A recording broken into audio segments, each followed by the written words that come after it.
Hello students, in this video we will discuss about the electric field and the significance of the electric field. आपने last topic तक students electric fields के बारे में पढ़ लिया, कैसे एक सिंगल चार्ज की वजह से इलेक्ट्रिक फील्ड क्रिएट होता है. We have seen that. Superposition principle study कर लिया. Now let us see about the importance of electric field. तो यहाँ पे स्टूडेंट्स सबसे पहले फील्ड क्या होता है.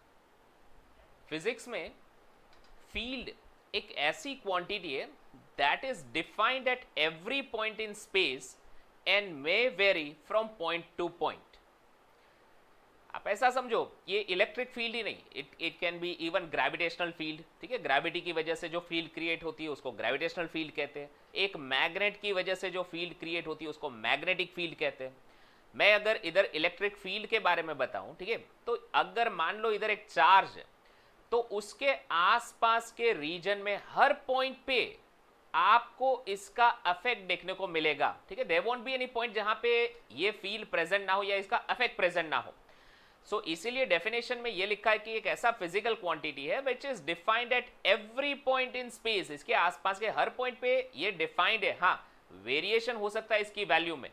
नजदीक में शायद ये स्ट्रॉन्गर हो, दूर जाने पर इसकी ये अफेक्ट जो है वो कम होती जाए, यानी कि फील्ड जो होती है वो वीक होती जाएगी. और यही चीज ग्रेविटेशनल फील्ड या फिर मैग्नेटिक फील्ड में भी देखने को मिलेगा. ठीक है, तो फील्ड एक रियलिटी है फिजिक्स में. अगेन, इलेक्ट्रिक फील्ड एक वेक्टर क्वांटिटी है, जैसा कि आगे भी आपने लेक्चर में देखा था. ठीक है, इसकी डायरेक्शन होती है, ऑफ कोर्स फोर्स की ही डायरेक्शन होगा. ठीक है ना, क्योंकि फोर्स भी वेक्टर क्वांटिटी है. And you know that कि E is equal to F by Q as you have already studied. So F का और E का डायरेक्शन सेम होगा. Generally it is taken from positive to negative. ठीक है ना, force जो पॉजिटिव यूनिट चार्ज पे लगेगा उसी डायरेक्शन में इलेक्ट्रिक फील्ड होगा. नाउ अगर हम इलेक्ट्रिक फील्ड के सिग्निफिकेंस की बात करें स्टूडेंट्स, वैसे इलेक्ट्रोस्टैटिक्स में अगर इलेक्ट्रिक फील्ड ना भी डिफाइन करो तो चलेगा. It is not necessary. हाँ, कन्वीनियंट रहता है काफी तरीके से. ठीक है, it is helpful, we will see that, but it is not really necessary in electrostatics. इसका मेन इंपॉर्टेंस तो इलेक्ट्रोडायनामिक्स में होता है. ये मैं आपको आगे समझाता हूं. इलेक्ट्रोडायनामिक्स यानी जब चार्जेस मोशन में होते हैं, ठीक है, तब एक्चुअली में ये ज्यादा हेल्पफुल होता है. अगर मैं इलेक्ट्रोस्टैटिक्स की बात करूं तो electric field at a point in a space around a system of charge will tell you the force on unit positive test charge it would experience if placed at that point. है ना, अगर मैं यहाँ पे कोई test charge put up करता हूँ, ठीक है, मेरे यहाँ पे एक सिस्टम है, ठीक है, जिसका से कैपिटल क्यू चार्ज है, टोटल चार्ज, बहुत सारे चार्जेस मिला के टोटल चार्ज कैपिटल क्यू बन रहा है. इसकी वजह से मैं यहाँ पे अगर यूनिट टेस्ट चार्ज रखता हूँ, से +1, मैंने +1 कुलम का या +1 माइक्रो कुलम का बहुत ही छोटा सा यहाँ पे टेस्ट चार्ज पुटअप किया है, तो इस टेस्ट चार्ज के ऊपर बिकॉज ऑफ दिस सिस्टम कितना फोर्स लगेगा that can be determine by electric field. क्योंकि आप जानते हो E is equal to F by Q होता है. So electric field will give you the force on unit test charge. अगर test charge 1 unit का हो तो कितना इलेक्ट्रिक फील्ड होगा, that can be determine. Again, electric field is a characteristics of system of charge and is independent of test charge. देखो, आप लोग electric field को you can say it is F by Q और you can also define it as 1/4 pi epsilon naught into Q by R square. तो अगर आपके पास एक से ज्यादा चार्ज का सिस्टम होता, उसकी वजह से यहां पे कितना इलेक्ट्रिक फील्ड लग रहा है, तो you don't have to worry about the value of test charge. ठीक है ना, यहां पे आपने कितना वैल्यू रखा है इसकी कोई आपको you don't have to worry about that. आप लोग सीधा इंडिपेंडेंटली इलेक्ट्रिक फील्ड को मेजर कर सकते थे by system of charges. So that way electric field is helpful. Actually force का फॉर्मूला आप जानते हो, फोर्स में you have to consider the value of this test charge as well. Force का value 1/4 pi epsilon naught Q into Q by R square होता है. तो इस Q का वैल्यू भी आपके लिए जानना जरूरी होता है. बट इलेक्ट्रिक फील्ड में you don't have to know the value of this test charge. अब स्टूडेंट्स इलेक्ट्रोस्टैटिक्स में तो एक्चुअली फोर्स के ही हेल्प से हम उसको प्रॉपर वे से चार्ज को समझ सकते हैं। इलेक्ट्रिक फील्ड का कॉन्सेप्ट हमें हेल्पफुल जरूर रहता है, ठीक है, हमारा वर्क थोड़ा इजी जरूर करता है, बिकॉज वी नो दैट कि F is equal to Q E. तो इलेक्ट्रिक फील्ड पता हो तो हम लोग सीधा Q को मल्टीप्लाई करके फोर्स फाइंड कर सकते थे। सो that way it is helpful, convenient रहता है, बट नॉट नेसेसरी। लेकिन रियली में इसका इंपॉर्टेंस आपको तब देखने को मिलता है जब आप लोग इलेक्ट्रोडायनामिक्स की बात करो, ठीक है, यू गो बियॉन्ड इलेक्ट्रोस्टैटिक्स। यहां पे we deal with time dependent electromagnetic phenomena. अब यहां पे टाइम डिपेंडेंट इलेक्ट्रोमैग्नेटिक का क्या मतलब हुआ? देखो, सपोज करो आपके पास दो चार्ज है, यहां पे Q1 and here it is Q2, ठीक है, and they both are separated by distance r। Basically electric field हम देख तो नहीं सकते, इसे खाली फील किया जा सकता है, और वो भी कैसे जज करते हैं हम लोग? Bye knowing the force on Q2। मान लो Q1 यहाँ पे स्टेशनरी है, तो Q2 के ऊपर फोर्स कितना लग रहा है? We say it is equal to 1/4 pi epsilon naught Q1 Q2 by r square, distance square, है ना। तो यहाँ पे electric field also can be found by this force. आप जानते हो E is equal to F by Q करो, यहाँ पे Q2 करेंगे and we will get the value of electric field at distance r। पर सपोज करो ये चार्ज यहाँ स्टेशनरी नहीं है, ये चार्ज मोशन में है। सपोज करो Q1 अभी यहाँ पे था, पॉइंट A पे था, ये मूव करता है, एक्सेलरेटेड मोशन परफॉर्म कर रहा है, स्पीड बढ़ रहा है इसका, और ये एक्चुअली थोड़ी देर में पॉइंट B तक पहुंच जाता है। ऑब्वियस बात है, R की कंपैरिजन में अब हमारा डिस्टेंस, यहाँ पे Q1 लिखते हैं हम लोग, Q1 डैश, तो R की कंपैरिजन में अब हमारा डिस्टेंस R डैश हो गया। Now according to this equation हमारा फोर्स भी चेंज हो जाना चाहिए, है ना। R बदलेगा तो फोर्स भी बदलना चाहिए, फोर्स का वैल्यू एक्चुअली डिक्रीज होना चाहिए। But practically we see that कि जब चार्ज इस तरह से मोशन में होता है तो इमीडिएटली आपको यहां पे फोर्स में बदलाव नहीं देखने को मिला। फोर्स F का F रहता है, भले ही चार्ज अपना पोजीशन A से B तक आ जाता है, ठीक है, एक स्मॉल डिस्प्लेसमेंट हुआ, लेकिन फोर्स में तुरंत बदलाव देखने को नहीं मिलता, यह बदलाव आपको थोड़े डिले के बाद देखने को मिलता है। अब ये फोर्स में डिले क्यों होता है, ठीक है, why there is this time delay between the effect यानी कि इसके ऊपर जो लगने वाला फोर्स है वो अफेक्ट है, एंड कॉज है इसका मोशन, ठीक है ना। ये चेंज फोर्स में क्यों आता है? क्योंकि Q1 मोशन में आ गया था। तो वाई इट इज सो, देखो प्रैक्टिकली इसका एक्सप्लेनेशन अगर आप इलेक्ट्रिक फील्ड से दोगे तो ज्यादा बेटर वे से समझ में आएगा। Actually electric field it travels with the speed of light. आप ऐसा समझो जैसे लाइट एक जगह से दूसरी जगह मूव करती है तो एक पर्टिकुलर स्पीड से मूव करता है, ठीक है ना।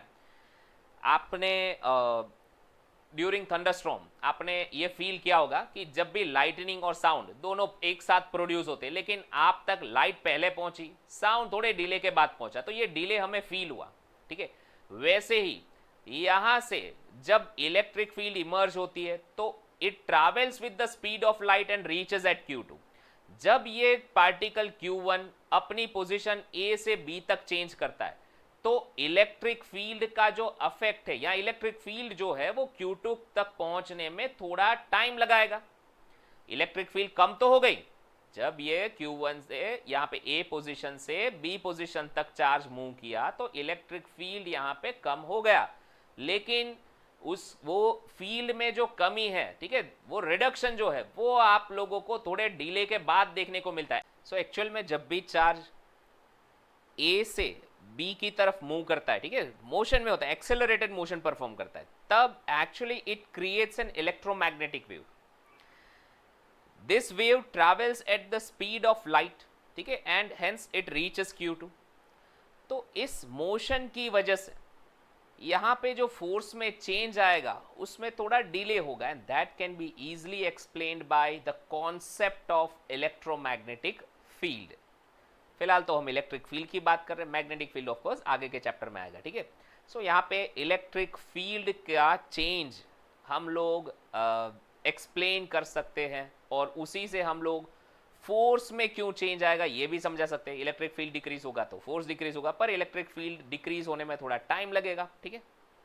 So this notion of field it elegantly accounts for the time delay, ठीक है। ये क्लियरली एक्सप्लेन करता है टाइम डिले क्यों होता है। नाउ स्टूडेंट्स, इलेक्ट्रिक फील्ड हो या मैग्नेटिक फील्ड हो, क्लियरली दिखता तो नहीं है लेकिन मेजरेबल जरूर है। डायरेक्टली नहीं, हम लोग एक्चुअली उसको फोर्स से, उसके इफेक्ट से मेजर करते हैं, है ना। यहाँ पे चार्ज Q1 है, यहाँ पे Q2 है, तो Q2 पे इस पॉइंट पे कितना इलेक्ट्रिक फील्ड है, तो हम लोग ये मेजर करते हैं कि इस चार्ज के ऊपर कितना फोर्स लग रहा है और उसी की हेल्प से हम लोग इलेक्ट्रिक फील्ड को डिटरमिन करते हैं।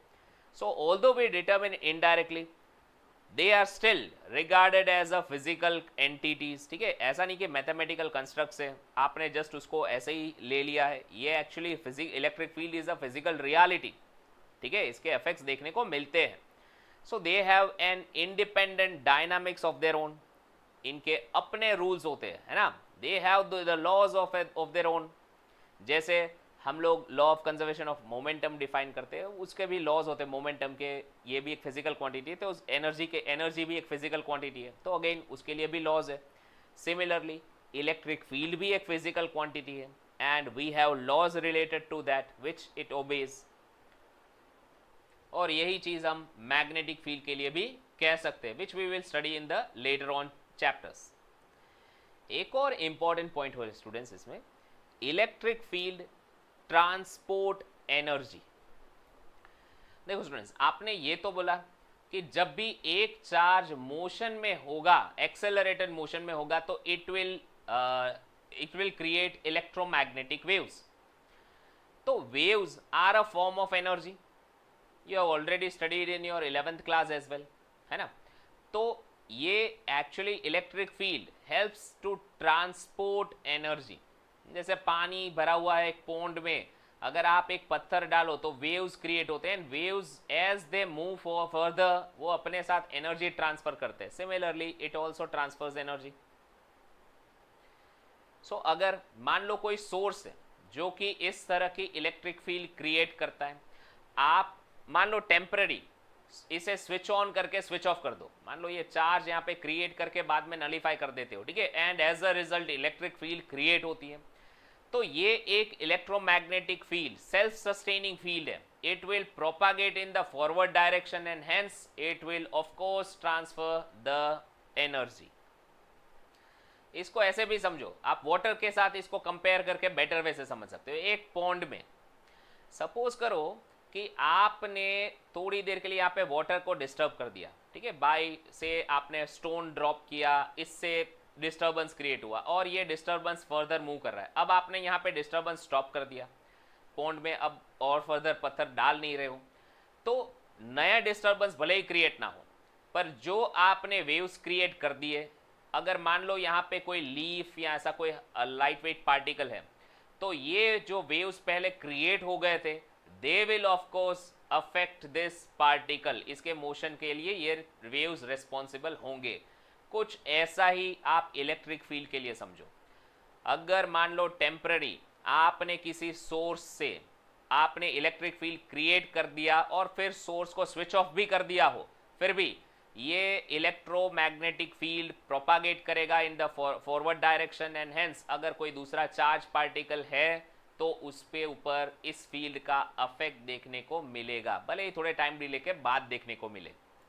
सो that these are the importance of electromagnetic field, ठीक है ना। हम लोग पर्टिकुलरली यहाँ पे तो अभी इलेक्ट्रिक फील्ड की बात कर रहे हैं। इलेक्ट्रिक फील्ड का कॉन्सेप्ट एक्चुअली फैराडे ने इंट्रोड्यूस किया था। आज ये फिजिक्स के इंपॉर्टेंट कॉन्सेप्ट्स में से एक है। So remember that students, electric field is a physical reality, ठीक है, कोई इमेजिनरी कॉन्सेप्ट नहीं है। So this was about the significance of electric field. I hope students आपको कॉन्सेप्ट क्लियर हुआ होगा। नेक्स्ट वीडियो में आगे हम बात करेंगे इलेक्ट्रिक फील्ड लाइंस के बारे में। Till then have a nice day, goodbye all of you.